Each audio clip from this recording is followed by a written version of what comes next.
sa mga Nostronatics worldwide. So, hindi ko na sasabihin kung kaninong bahay ito. It's like, napakaaliwalas ng bahay nila.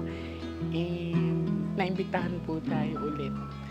So, ngayon, inaantay ko pa na magkita-kita kami kung sino ang mga gusto kong makilala. So, excited na ako guys na i-share sa inyo sa mga Nostronatics worldwide. So, sa mga Nostronatics worldwide, sa mga nag-aabang sa amin ng part 2, ayan, kasama ko na siya ulit. Safe naman siya, di ba? Wag, Madam J, wag dito. Pero safe ako sa ngayon kasi binigyan ako ng protection ni Madam J. Ayan. Hindi ko to pwede ipakita ito o bakat. So, hanggang dito lang yun. Hindi ko pwede ipakita. But you know, she's always there with me. Tapos binigyan niya ako ng mga payo kung paano ko may iwasan lahat ng trouble na sinabi niya sa akin. So, yun lang. So, sa mga nag-aabang, alam niyo na, okay kami.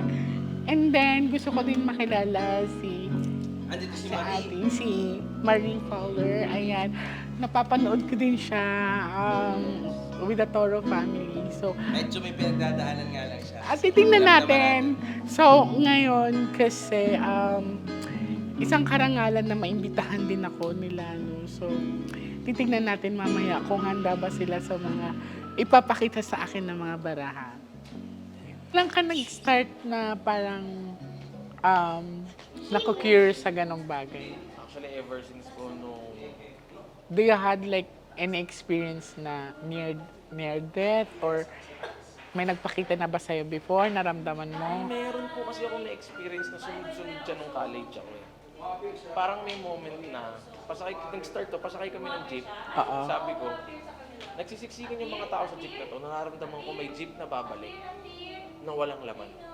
Maya-maya nangyari. I Hindi see. kinilabutan ako. Tapos sabi ko, minanifest ko yung classmate ko. Babagsak to siya sa exam. Sabi ko, hawakan mo yung scapular ko. Oo. Papasa ka dyan. Tinatapuan siya sa exam. I see. Tapos hanggang sa sinabi ko, yung mama ko, feeling ko yung mama ko, may dahilan para umuwi sa amin. Bigla siyang tumawag. Pinayagan ako ng boss ko. After 2 days kong isipin, sabi ko, anong meron sa universe? Parang inaano ako ng universe na, ewan ko ba na, manifestation ba yun? O parang napiprindi ko ba? Pero hindi ko siya pinil. Hanggang sa may nangyari sa akin na one time, bibili ako sa tindahan, may tumawag sa pangalan ko. First time ko naranasan. As in clear, Vince, ginanon niya ako. Tapos pagtingin ko, para lang siyang puting something na biglang umangat Parang sa puno. silhouette lang. Tumakbo ang bilis. Tapos after nun, nung second night na yun, doon ako nag-start nakakita. White lady. Totoo pala yung white lady. Totoo yun. Sabi ko, di ba anak ko na doon naniniwala? Sabi ko kasi, ang alam ko po, kung ano yung kinamatay mo, yun yung suit mo. Pag naging multo ka, hindi pala. Kasi one time, experience ko sa bahay, kumuha ko tubig ni Tony. Oo. Eh nakaputi din ako. So yung reflection ko sa salamin, puti. Eh umusog ako pag ano, naiwan yung puti. Tapos mahaba mo. I see. Sabi ko, kung tao to, andito yung aso namin, tatawalan niya yung babae. Oo. Sabi ko, white lady ba to? Tumakbo ako kay Tony. Usually, hindi mo akala mong bebe na nakalutang sila, pero hindi. Kasi hindi mo makikita yung dito nila. Tsaka yung dito nila, usually hindi. Kikilabutan ako pag naalala ko lahat. Ikaw, natatakot ka ba minsan? Dito ka, darling. Natatakot ka minsan? Natatakot ka minsan? Sa mga multo-multo? Oh, kasi parang dati po nung bata ko, hindi na matakot. Tapos nanonood kami ng horror. Sobrang natatakot. Huwag ka matakot. Dasal lang, tapos mas matakot ka sa buhay kasi maaring saktan ka. So, magre-reading na kami mga Nostronatics worldwide. Pero, abangan nyo pa rin. Yan. Medyo na-excite ako at kinakabahan ako. Ready ka na? You have to learn to say no. Naiiyak ako.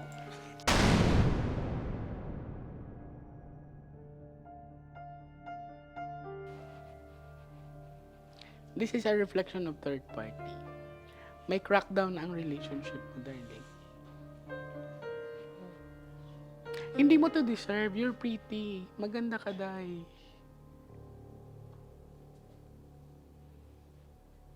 At saka ang nangyayari, sa guy na to, minsan binabaliktad ka.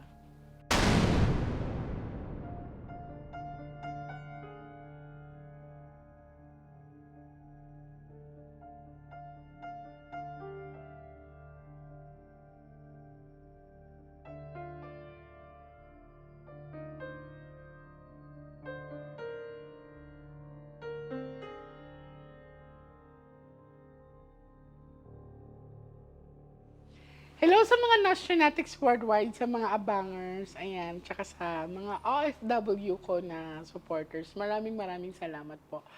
So, meron tayong special guest tonight. Yan, si Ate Marie. And alam kong nakikita niyo siya, napapanood niyo sa Toro Family. And now, isa sa karangalan din sa akin na ma-invite nila ako, no? And then, papasalamat ako sa'yo, ate, kasi pumayag ka to document the reading. So, first time namin mag-meet, guys. Titignan ko kung ano ipapakita ng mga baraha. Ready ka na? Ready na. Thank Okay. you po. Kailan birthday mo, ate?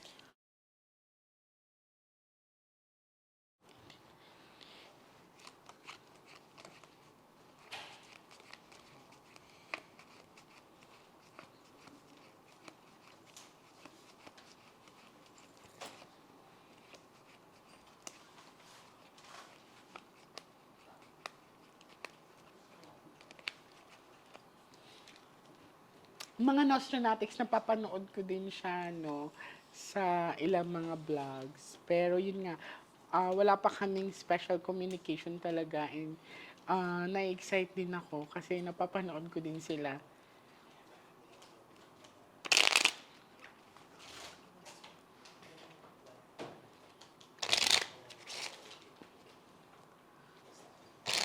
Okay. Mag-ask mo na kung guidance ni ate, ha? Okay.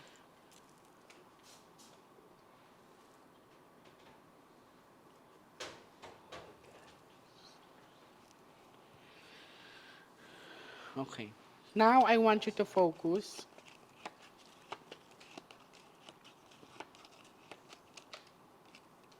I want you to pick one card. Thank you. So, ikaw to, ate, I'm hoping that this is a red card, ha? This is your aura. Dalawa lang ang kulay ng baraha. Itim lang at saka pula.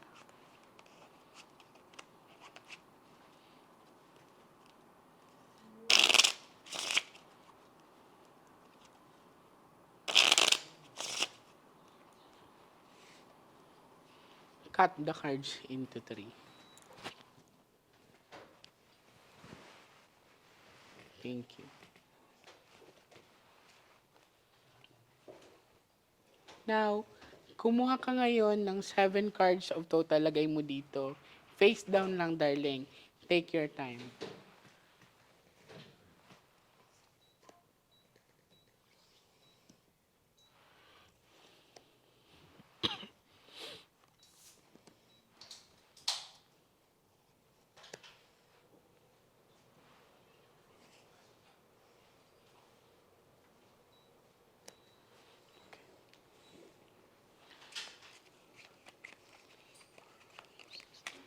So, again, I'm wishing na red card siya.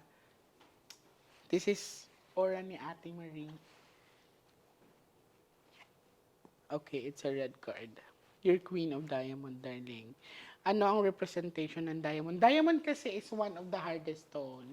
So, dito sa aura mo, remember, diamond is one of the hardest stone. Nagpapakatibay ka. Pag ibang tao ang tumingin sa'yo, you look okay. Pero, dito sa cards mo,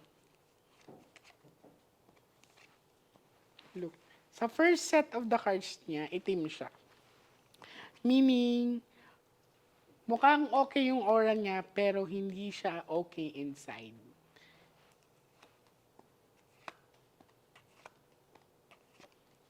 Ay, shit.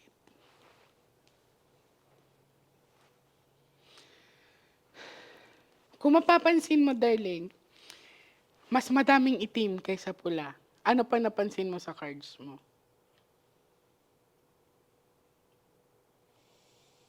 Dalawa yung J. Exactly. Ang cost ng pay ni Ate Marie, it's not the money, it's a guy. So, dito sa pinapakita ng cards, this is Seven of Hook Sharp Object. Kasi kung mapapansin you guys, I don't know kung ano ang love life meron siya ngayon, pero it's kinda complicated. Ang sabi ng mga baraha, it's like nagagantihan na sila. Wag mo nang itry kasi it's not gonna work anymore. Why? Kasi this is Seven of Hook Sharp Object. And this one, this is two jack. And sa pinapakita kasi sa akin, hindi solusyon ang pagkakaroon ng another problem. Ang mangyayari kasi sa'yo, possible na mag-entertain ka kaagad. So, it's not that solution, ha? Kasi, nag-jump ka kaagad into jack, no? So, magkikreate ka ng another problem, darling. Hindi mo siya matatakasan or ang mangyayari kasi dito, parang pinapakita mo sa isang guy na, okay ako, kaya kitang palitan anytime. Ganyan. Hindi mo makukuha ang happiness sa ganyang one snap lang. So, dito, kung mapapansin mo, Jack, lapitin ka din sa younger than you. Hindi ka din natututo sa mga pinagdadaanan mo. This is younger. Jack to. So, again, hindi financial aspect ang problema niya. Pera kasi is nandito daw.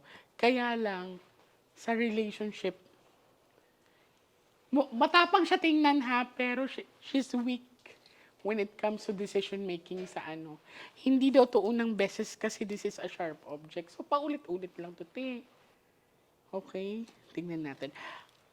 Mag-pray ka na lumabas ang Ace of Heart. Pag once na lumabas ang Ace of Heart, everything will be okay. Huwag mo siyang bitawan. Huwag ko siyang bitawan. Or siya ang hindi bibitaw sa'yo. Basta Ace of Heart, representation of happiness and love, life.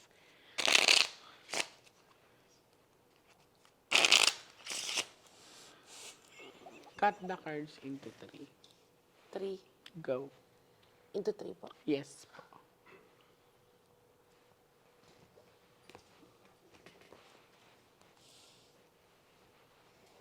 Darling, kumuha ka ngayon ng 9 cards of total. Lagay mo dito. Huwag ka magmadali.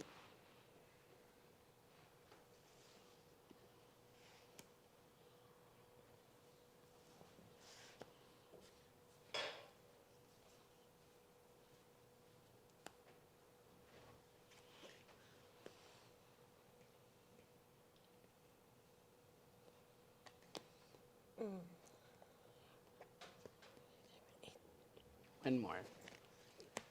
Thank you. So, titingnan ulit natin. Kasi, yun nga, kanina nagdikit yung jack, no? Tapos, puro itim. So, the card showing me na hindi, ang cost ng pain niya is hindi money, hindi sakit, kundi guy. This one is a representation of third-party involvement, darling. So, may third party, ay, nagagantihan na kayo, girl. May third party.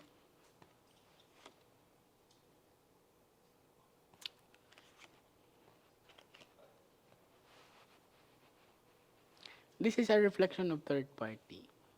May crackdown ang relationship mo, darling. Hindi mo to deserve. You're pretty. Maganda ka, day. At saka ang nangyayari, sa guy na to, minsan binabaliktad ka. So it's up to you kung tatanggapin mo pa siya ulit. Makikita mo, heart agad ang pinakita dito. Lagi ka nagdadalawang isip sa mga decision making mo.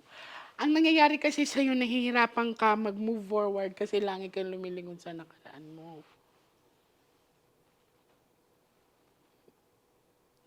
Alam mo kung anong papabigat sa'yo? Lalaki. Lalaki lang, day. Magaling ka dumiskarte sa buhay mo, pero pagdating sa lalaki, hinang-hina ka. Totoo. alam mo yon yung parang andun ka sa point na maaaring natatakot ka mag-isa, mabuhay mag-isa, or nandito ka sa point na nag-a-ask ka talaga ng security and assurance sa relationship. Ganyan. Pero ang nangyayari kasi, B, paulit-ulit. Simple lang naman gusto mo, maging masaya. Yung bang, kamustahin mo lang ako. Parang konting lambing lang, ipagdadamot mo pa. Kaya ikaw tuloy, para kang, timawa na nagmamakaawa ka sa iba. Ganun lang yan. Kasi di naman daw money ang ano niya eh. So, B, unahin mo muna sarili mo. Maging masaya ka sa sarili mo muna. Kasi, ilang beses ka dapat umiyak dahil lang ganun na bagay. Maganda ka, te. Hindi pwedeng mangyari sa atin tong mga girls. Dahil, at saka lagi mong iisipin, sagrado ang luha natin. Ilang beses ka iiyak sa lalaki. Isipin mo cards na ang nagsasabi, ha? Thank you. Ang gusto ko sa'yo, sumaya ka this 2024. Pero wag mong madaliin ang mga bagay-bagay. Last set of the cards.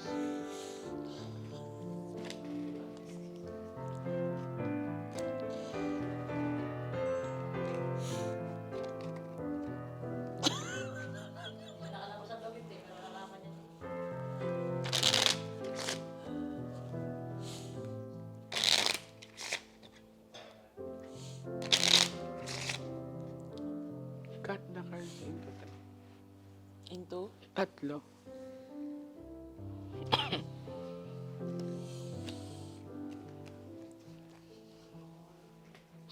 Kuha ka ng last 12 cards for today's video. Kuha ka ng last 12 cards. Okay po. Ito yung last 12 mo for today. So, maaaring magkita pa tayo ulit. I can guide you. Sige.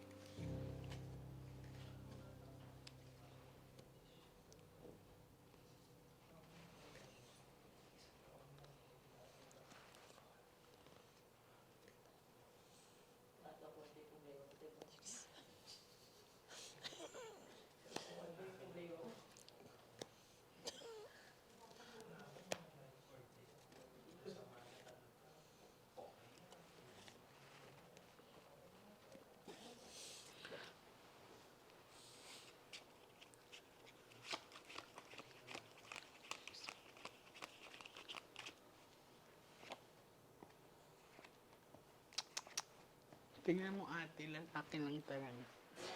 Oo. Ang nangyayari kasi pala talaga dito. Ang nangyayari... Anong cards umikot, lalaki. Lalaki. Ang nangyayari sa ano niya is that pinapakita niyang hindi siya naapektuhan pero nararamdaman ng other side na parang para bang kiniget mo din yung attention niya. Ano? Ano ba? Parang lagi mong pinoportray dito sa cards na you're okay. Nasasaktan ako pero hindi ko papakita sa'yo. Pero nalalaman niya yung galaw mo. Gets mo ba? Sino po nakakalam ng galaw ko? Gets one. Ayun. Kung sino nananakit sa'yo ngayon. Okay. So, it's a guy. Sino ba talagang may third party involved sa inyong dalawa? Definitely hindi ako. May third party involvement, kuya. Niloko siya. Okay. Kasi kanina, pinakita nga sa akin ng number 3. Kung mapapansin mo, darling, number 3 ulit to may third party involvement. Kailan ka magigising, Day? Hindi na magbabago yan. Hindi na siya magbabago. Hindi na siya magbabago. Pero nakuha niya yung success, oh. Siya, this is your cards. This is big amount of money and success. Huwag ka matakot mag-isa.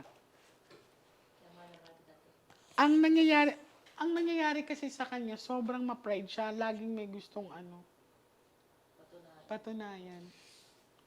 alam mo yun, yung parang, okay ako, pero, kailan ka hihingi ng tulong, di? Paggagapang-gapang ka na talaga.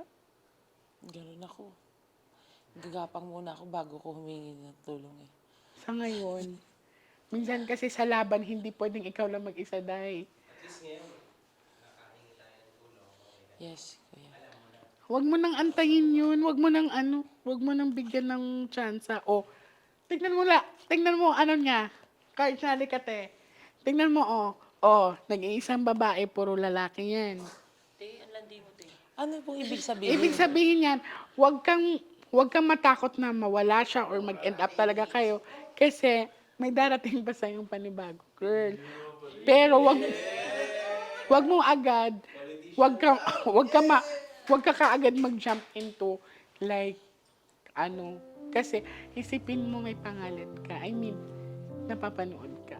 Ang mahirap kasi sa ating mga influencer, hindi na din natin napapansin kung mahal ba pa talaga tayo or get me, ayoko din na gamitin ka. So, sa ngayon, sa pinapakita sa akin, it's decision making, darling. Wag, unti-unti lang yan, one step forward lang yan, day. Hinga ka lang malalim. Ganun lang yan. Tomorrow is another day. Ganun lang. Yes. Masakit lang yan sa umpisa. Masakit. Huwag mo ding hayaan na kainin ka ng anxiety mo, stress mo, kasi ikaw ang magiging talo. Hindi pwedeng siya lang ang magiging masaya, be. Kailangan ikaw magiging okay ka din. Okay? I-enjoy mo muna yung ikaw. Ganun. Kasi, sa ngayon kasi napaka vulnerable ka pa eh. Parang, ayokong may mag-take advantage sa'yo na iba. Na guy, na maaaring akala mo Siyempre, ikaw ngayon, mabilis ka ma-fall. So, hindi pwedeng ganun. Kasi weak ka eh. Hindi pwedeng agad na ganun. Kasi ganito siya, ganun. No, hindi. It's a big no. Pag-isipan mo mabuti. Okay? So, ayan, ito yung cards ni Ate Marie. Actually, hindi ko in-expect to na ganito ang problem niya. Well, for me, I'm somehow, sana may nabunot akong bigat sa puso niya ngayon. Yes. Yes, definitely.